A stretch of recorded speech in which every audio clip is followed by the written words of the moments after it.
something that gets attention on the internet, I don't know, it's always good. I guess I don't understand. Even after reading it and hearing you talk about it, I still don't understand why it would be bad.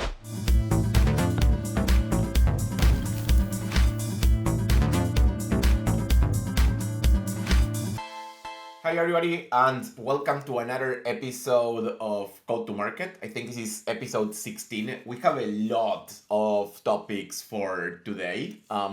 First one is about a tweet from Andrew Chen. Andrew Chen was the head of growth at Uber, now a VC at Andreessen Horowitz. And he had a really long tweet that I personally really liked about what happens when you launch something and you go viral because of that launch in social media or something like that, and then you start getting spikes. And he's talking about, do I get all shady users when I do the spike because I get too many looky-loos? Is it good? Should I do it? When shouldn't I do it? How do I think about this? And I really like the topic, mostly because Hank is addicted to launches. I love a And launch. Launches are great. Exactly. I don't like launches that much, and I felt that this was good ammunition for my hate towards launches. But I'd love to first hear your reaction to the tweet. Yeah, so I guess to go deeper on what he's saying is with launches, you love the term looky-loos. Makes you sound like my grandpa. That's something he would say. Bunch of looky-loos looking at your product after a viral launch. They don't stick around. Maybe they suck up resources, whatever, right? And so that seems to be part of the problem with some sort of viral launch. And also a truly viral launch goes beyond your target ICP and who you want in. And so you get all these wrong people in, it's a false metric, etc. And I have to ask, what is his argument? Don't do launches that could be viral? Like, what do you say? No, what he talks a lot about in the bottom is that like doing some of these viral things are really useful for some specific type of companies. For example, if you want to raise VC money, if you want to target at all of the masses, if your product is designed to churn, if it's a cold start or stuff like that. So he has cases where it's useful, but he says in most it's not. And then he talks about spending the extra effort to find high intent users instead of looky-loos. So his argument is, for a few cases you use it, for the rest, like, fuck it. Interesting. So, I mean, is a viral campaign or launch worth it? To me, always yes. I'll always take that over nothing because you're going to get some good users, even if most of them are bad. The fact is, most of your users aren't great users anyways. So if you can get more people, even if the percentages are worse and the conversion ratios are worse, I think it gives you more of a foothold with your good users. And I think it drives awareness, something that gets attention on the internet. I don't know, it's always good. I guess I don't understand. Even after reading it and hearing you talk about it, I still don't understand why it would be bad. I'll give you my thoughts and my analysis. Like, when I think about launches, doing a launch takes a shitload of work. You have to think about like the blog posts and the assets and the white papers and the coordinations with products, and like you have to time all those many things right. You have to be creative with something. You have to do something special. You have to do something for social media. But it takes so much work, like a lot of work. And if you look at it, I think 90% of launches fail. It's the sad truth, which means that 90% of launches, like, nobody comes or there's very few people that come, and then you're like, you spend so much time for nothing. For the other 10%, it does work, and you get maybe a lot of people coming. But the question is it really good to get all of those people? As you're saying, I think some will be good, but when you get so many users, I think it's sometimes hard to understand which one is good and which one is worse. So maybe you get worse product feedback because you're listening to people that you shouldn't. Maybe you are trying to convert users that will never convert because they are not really the high intent ones that you should get. Maybe all of the users that you're getting are starting to confuse you about your target market. So then maybe you're confused. And my question is, if you spend so much time on something like a launch and 90% of those fail, why don't you spend all of that time actually doing something that is targeted, where you do outbound to somebody after doing research that you know is going to be a good fit? Or you do DevRel with specific YouTubers and you know the people who will listen to them are a good fit. Or you do better messages. Like, why not spend the time to do the right targeting, to understand their habits, and just go where they are at, instead of like doing this whole net that you cast and you try to grab people? Okay, you do have some great points I can't disagree with there. First, you do have to consider the opportunity cost. A reason you brought this up is I have a massive launch at Laravel in a few weeks. And the team, they're just starting to realize how the water is splashing up against their face right now as they're treading. And I even gave everybody a pep talk this week, like, hey guys, it's going to get worse up till the launch. Like, it's going to get worse. And then after the launch, it's also going to be worse. Like, buckle up. We even added a new buckle up emoji. So there's a fair point there. Launches and virality stress out the team, and a lot of launches fail. And so I think the first thing when you're considering this is really consider the opportunity cost and what your likelihood of success is going to be. I would say I'm pretty good at predicting if a launch is going to be successful or not. I guess I'm putting it out there right now. I mean, even if I don't put it out there publicly, all of my work. You think that you're very good at it. You have to think that the launch is going to go well. You have to think that you can execute it well. And the hardest part is not the launch. The hardest part is converting after, which I think is what a lot of this post is the aftermath of a launch. Is what do we do with all these people? How do we sift them out from high intent? Does our product do that? Do we have to do it through effort? Whatever. Now, I'm a guy who always prefers to do a warm inbound message than a cold outbound. So I like to create opportunities for myself to have an email address that somebody gave me and work from there rather than, go and pitch them elsewhere. But it doesn't have to be outbound. Like, if you get, 100 signups, but all are really interested in using your product, compared to 1,000 signups, where 150 are interested in your product, then my question is, you do have 50% more people that are interested in your product, but it's so hard to find those 150 out of the 1K that you actually maybe only get 60, whereas if you get the 100, maybe you convert them all. I would take the extra 50 every time. I would take the extra 50 if you gave me 10,000 and it only gave me 50 more. The problem is maybe you don't get them because you can't find them. That's the problem to me. It's hard to find them.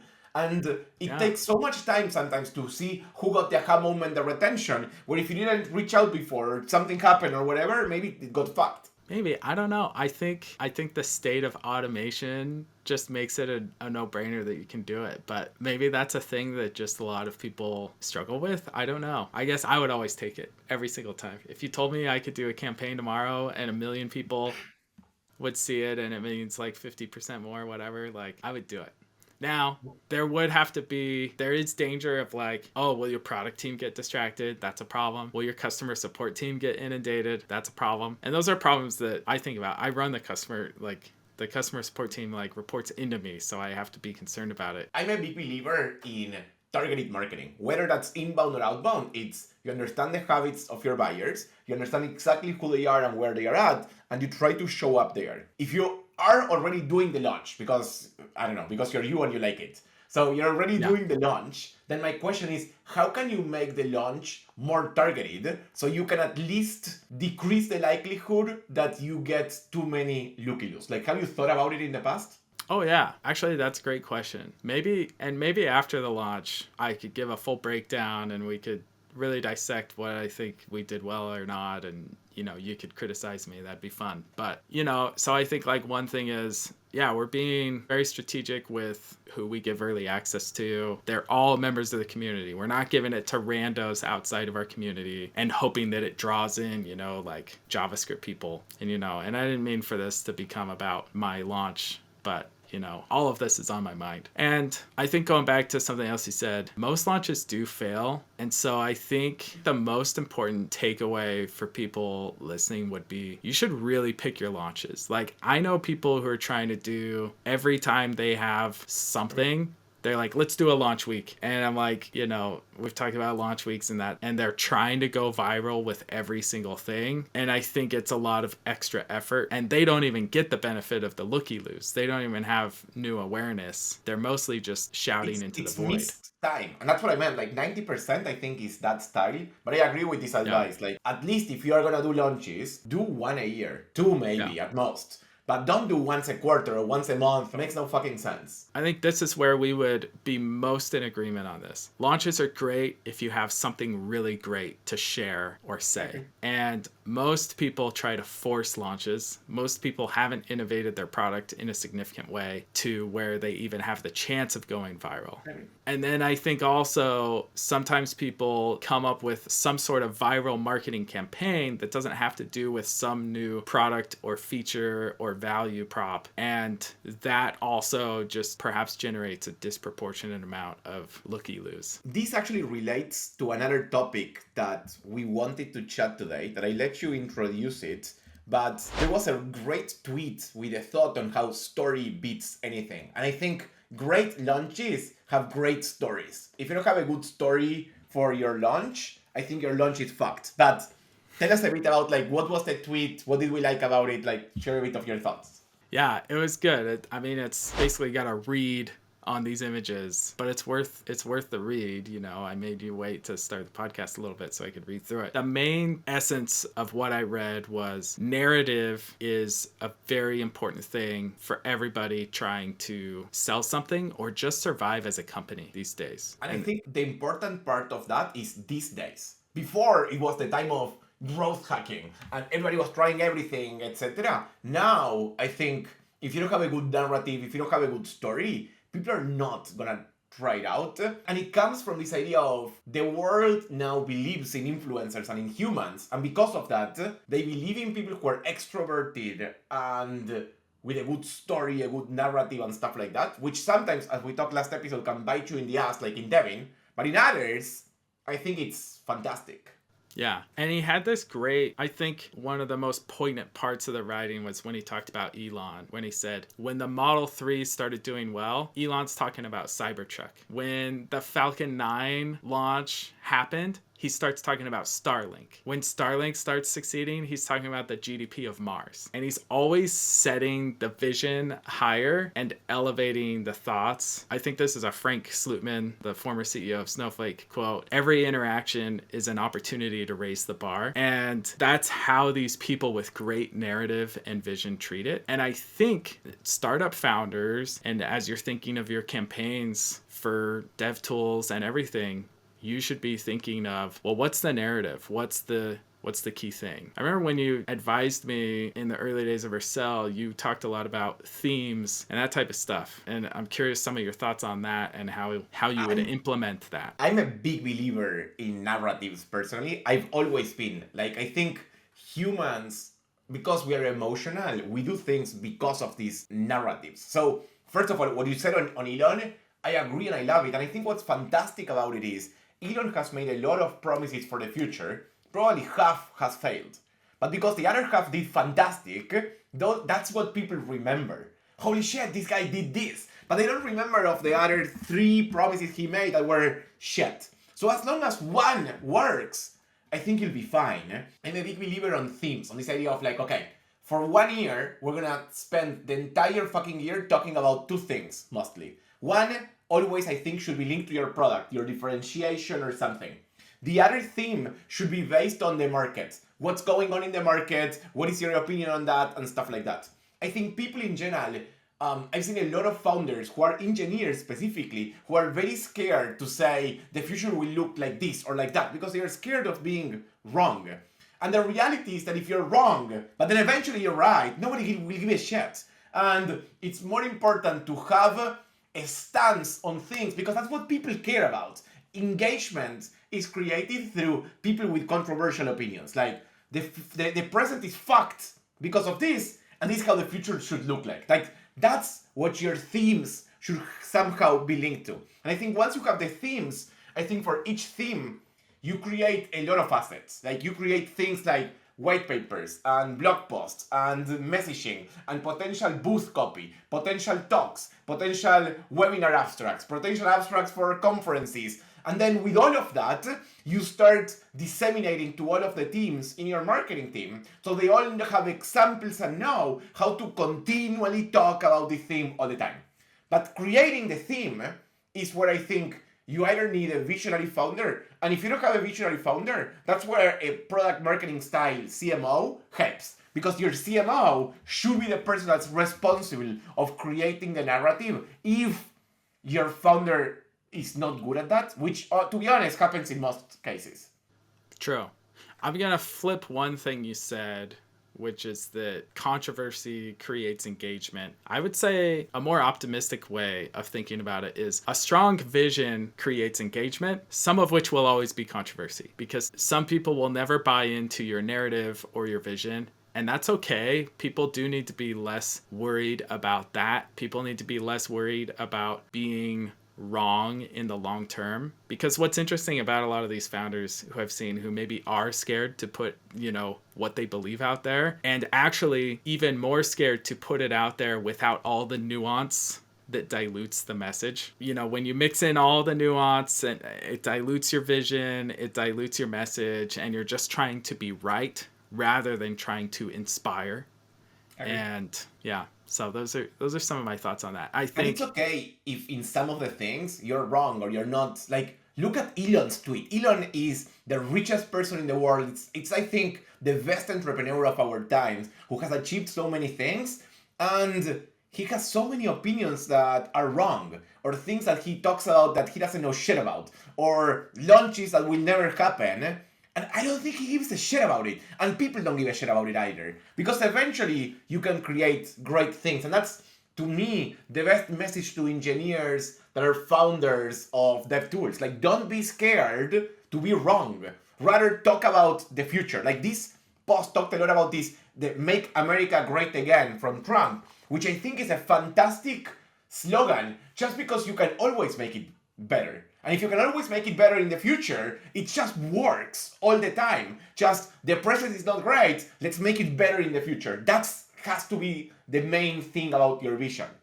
Yeah, and great vision, even great slogans. One that I was really proud of at Vercel was "Make the web faster," which was like a fun entendre. But these type of things, when you put it out there, it also attracts the right people to come and help you build. And there's an interesting thing that I've told whenever I'm early days at a company and I'm trying to recruit people to a tiny startup that hasn't done anything that it said it's going to do. I always explain to the people, like, well, the way we're going to do it is if we get people like you to buy in the vision, and you got to come on board, and it kind of becomes a self-fulfilling prophecy. And even if it feels like a lie right now, like that's an impossible goal, it'll never happen, if you tell, the lies become truths. That's a totally crass, weird way to put it, but it's an interesting way to think about it. I always think about fake it until you make it. I remember that I was working for Argentina and I wanted to work for a US startup. I wanted to work with AngularJS, which was popular back then. And I didn't know shit about AngularJS. And it was for like a senior AngularJS. So I remember I read the book Angular in Action on the weekend. And then for the tests, I was so fucking good because I actually had really good memory. So I was really good. And then I got the job and it's like, okay, I need to learn how to do this now. And eventually created a big open source project that became the most popular REST client for Angular. And I couldn't have done it if I didn't fake it first until I made it eventually. Yeah, I mean, all of this, any type of startup activity, any sort of campaign or launch is an act of faith. It is. Though you should place your faith, calling back, you should place your faith in things that have reason to receive it. Agree, but this week I imagine you all saw the launch of the first supersonic airplane. The dude worked at Groupon before, and I read today a thread about how he was doing the math on supersonic is better for airlines, but he did that after spending a year on sabbatical just learning about physics and planes and organization and everything, and like he was so fucking obsessed with it that even though he's not an engineer, an aerospace engineer, he has done a supersonic flight 23 years later after Concorde. It's insane. Wild stuff. Thank you for listening to us today. And yeah, we'll see you soon. We'll see you soon. Bye.